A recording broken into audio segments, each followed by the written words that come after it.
Hi friends, ఈరోజు పండుమిర్చి నిల్వ పచ్చడి అనేది సంవత్సరం అంతా మనకి నిల్వ ఉండేలాగా ఏ విధంగా పెట్టుకోవాలో చాలా ఈజీగా అండ్ టేస్టీగా, అలాగే ఫస్ట్ టైం చేసేవాళ్ళు కూడా ఏ విధంగా చేసుకోవాలో నేను మీతో షేర్ చేసుకుంటాను ఫ్రెండ్స్. మరి దానికోసం వీడియో అనేది ఎక్కడ స్కిప్ చేయకుండా చివరి వరకు చూడండి. అలాగే పక్క కొలతలతో అయితే నేను మీకు పచ్చడి అనేది మీతో షేర్ చేసుకుంటాను. మరి ఇక్కడ పండుమిర్చి సీజన్ కాబట్టి మనం పండుమిర్చీలు కొనే ముందుగా మనము పండుమిర్చి అనేది బాగా కండగా ఉన్న కాయనైతే మనం ఎంచుకోవాలన్నమాట. సో ఆ విధంగా ఉన్న పచ్చడి అయితే మనకి స్పైసీ కానీ కలర్ కానీ బాగుంటుంది. అంటే మనం క్వాలిటీ, మంచి క్వాలిటీ ఉన్నవే అన్ని ఇంగ్రీడియంట్స్ మనకి సంవత్సరం పాటు నిల్వ ఉండాలి కాబట్టి అన్నీ క్వాలిటీగా ఉన్నవే తీసుకోవాలి. చింతపండు కానీ పండుమిర్చి కానీ ఏవైనా సరే. మరి వీడియోలోకి అయితే వెళ్ళిపోదాం. ఇక్కడ 2 kgs అయితే నేను పండుమిర్చి తీసుకొని బాగా వాష్ చేసుకొని తొడిమలతోటి ఇక్కడ వాష్ చేసుకోవాలి ఫ్రెండ్స్. మనం తొడిమలు తీసి అయితే వాష్ చేసుకోకూడదు. తొడిమలతోటే ఉప్పు నీళ్ళల్లో బాగా వాష్ చేసుకొని అప్పుడు క్లాత్తో తుడుచుకొని అప్పుడు తొడిమలు తీసి ఫ్యాన్ గాలికి ఒక అరగంట సేపు అయితే బాగా ఆరబెట్టుకోవాలి. అలాగే చింతపండు కానీ ఉప్పు కానీ అన్నీ మనమైతే కాసేపు ఎండలో అయితే పెట్టుకోవాలి. ఇక్కడ నేను 2 kgs చింతపండుకి 2 kgs పండుమిర్చికి వచ్చేసి 400 grams చింతపండు అయితే ఈ విధంగా గింజలు ఈనెలు ఏమీ లేకుండా ఈ విధంగా తీసుకొని ఇప్పుడు ఈ పండుమిర్చిలు అయితే యాడ్ చేశాను అనమాట. అంటే 1 kgకి వచ్చేసి 200 grams చింతపండు లెక్క నేను ఇక్కడ 2 kgల పండుమిర్చి తీసుకున్నాను కాబట్టి 400 grams చింతపండు అయితే తీసుకున్నాను. చింతపండు కూడా ఇక్కడ మనం కొత్త చింతపండు అయితే తీసుకోవాలి ఫ్రెండ్స్. ఎందుకంటే మనం పాత చింతపండు లేదా కలర్ నల్లగా ఉన్న చింతపండు తీసుకున్నా కానీ సెకండ్ క్వాలిటీ అలా అయితే వాడకూడదు అనమాట. ఎందుకంటే మనకి సంవత్సరం పాటు నిల్వ ఉండే పచ్చడి కాబట్టి మనము మంచి క్వాలిటీగా ఉన్నదే ఈ విధంగా ఉన్నది తీసుకోవాలి. ఈ విధంగా కొంచెం కొంచెంగా పండుమిర్చి వేసుకుంటూ అలాగే చింతపండు కూడా యాడ్ చేసుకుంటూ ఈ విధంగా గ్రైండర్ కానీ మిక్సీకి కానీ మనం ఈ విధంగా పచ్చడిని అయితే రుబ్బుకోవాలి.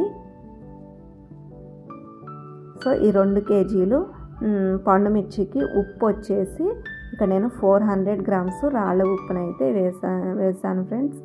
అంటే 1 kgకి 200 grams చొప్పున 200 గ్రాముల చొప్పున 2 kgలు తీసుకున్నాను కాబట్టి 400 గ్రాములు రాళ్ళ ఉప్పునైతే ఇక్కడ వేసాను. పండుమిర్చి స్పైసీ, మీరు తినే స్పైసీ చూసుకొని దాన్ని బట్టి ఉప్పు కూడా మీరు యాడ్ చేసుకోవచ్చు.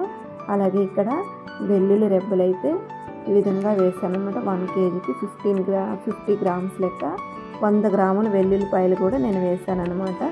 ఈలోపు మనకి పచ్చడి మెదిగే లోపు ఇక్కడ ఆవు పిండి, మెంతి పిండి అయితే మనం ఈ విధంగా డ్రై రోస్ట్ చేసుకోవాలి. ఆవాలు మెంతులు క్వాంటిటీ వచ్చేసి 1 kgకి 20 గ్రాముల చొప్పున 2 kgలకి నేను 50 గ్రాముల ఆవాలు 50 గ్రాముల మెంతులు తీసుకొని ఈ విధంగా డ్రై రోస్ట్ లైట్గా వేయించుకొని మరి మాడిపోకుండా అది పౌడర్లా చేసుకొని ఇప్పుడు ఇందులో ఈ మెదుగుతున్న పండుమిర్చి పచ్చళ్ళు అయితే మనము ఆవు పిండి, మెంతి పిండి కూడా ఈ విధంగా వేసి కలుపుకోవాలి. ఈ మనము పండుమిర్చి పచ్చడి అనేది మరి మెత్తగా పేస్ట్ లాగా వేసుకోకూడదండి. ఇక్కడ మనకి కొంచెం తొక్కలుగా ఉండాలన్నమాట. ఈ విధంగా చేసుకోవాలి. పండుమిర్చి ఈ విధంగా మెదిగితే సరిపోతుంది.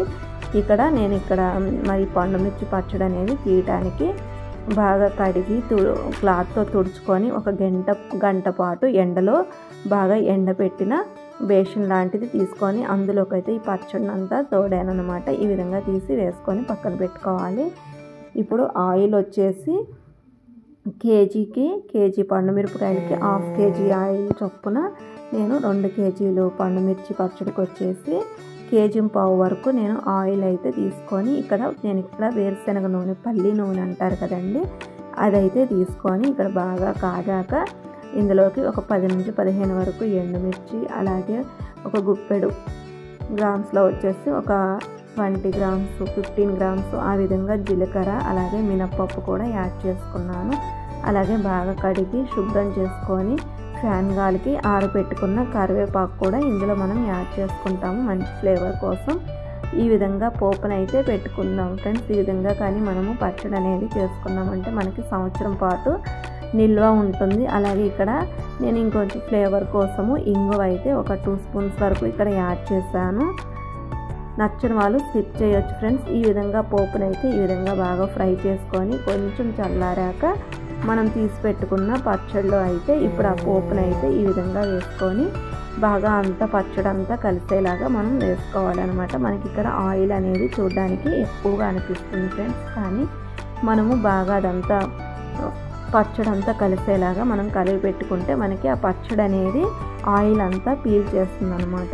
సో మనకి ఈ క్వాంటిటీతో నేను చెప్పిన ఈ కొలతలతో పచ్చడి కానీ పెట్టారంటే చాలా టేస్టీగా ఉంటుందండి. అలాగే మనం ఒక్కటైతే ఇక్కడ గుర్తుపెట్టుకోవాలి, నిల్వ పచ్చళ్ళకి ప్రతిదీ మనము పొడిగా ఉండేలాగా నీళ్లు తగల